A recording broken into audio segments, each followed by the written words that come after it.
ಮಾತಾಡ್ತೀರಾ ಕನ್ನಡ ಇಂಗ್ಲೀಷ್ ಹಿಂದಿ ಹೇಳ್ತಾನೆ ನನ್ನ ಮಗ ಗೊತ್ತಾ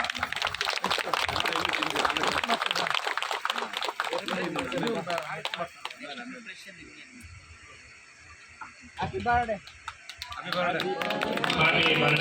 ಅನುಷ್ಕಾ.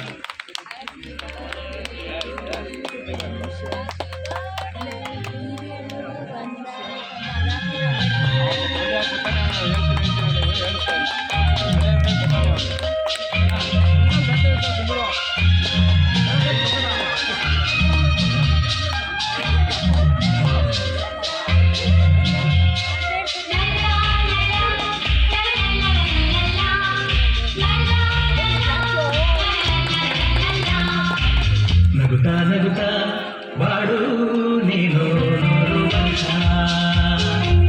ಎಂದು ಹೀಗೆ ಇರಲಿ ಹಂಸ ಹಂಸ ಬಾಳಿನ ದೀಪ ನಿನ್ನ ನಗು ದೇವರ ರೂಪ ನಗುತ್ತಾ ನಗುತ್ತಾ ಬಾಡು ನೀನು ನೂರು ವರ್ಷ. ಎಲ್ಲರೂ ಹೋಗ್ಬೇಡಿ. ಧನ್ಯವಾದಗಳು. ಮುಂದಿನ ಅತಿಥಿಗಳಾದಂಥ ಶ್ರೀ ಎ.ಪಿ. ಶಂಕರರಾಜ್ ಅವರು ನಿವೃತ್ತ ಉಪ ಕಾರ್ಯದರ್ಶಿಗಳು ವೇದಿಕೆಯ ಮೇಲೆ ಬಂದು ತಮ್ಮ ಅನಿಸಿಕೆಗಳನ್ನು ಹಂಚಿಕೊಳ್ಳಬೇಕೆಂದು ತಮ್ಮಲ್ಲಿ ಕೇಳಿಕೊಳ್ಳುತ್ತೇನೆ.